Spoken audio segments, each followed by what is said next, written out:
Mga kabrigada, sisiguruhin ni House Speaker Faustino Boji D. III ang patas na proposed national budget para sa susunod na taon. Ayon kay D, masusing tinatalakay at binubusisi ng Budget Amendments Review Subcommittee ng Committee on Appropriations ang pambansang budget sa 2026.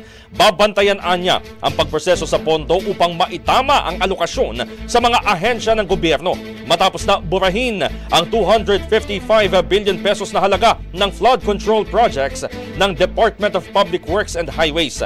Aminado rin si House Appropriations Committee Chairperson Micaela Swansing na hindi pa nangyayari sa kasaysayan ng Kongreso ang pag-reallocate ng napakalaking halaga mula sa DPWH. Nakabuti na umano na may guidance ng sektor na gagawing prioridad sa pondo. Nangako naman si Swansing sa taong bayan na makikita nila ang bawat piso na paglalaanan ng pinaghirapang buwis. Ang bahaging ito ay hatid sa atin ng Fast Relax. Tanggal ang sakit, ora mismo.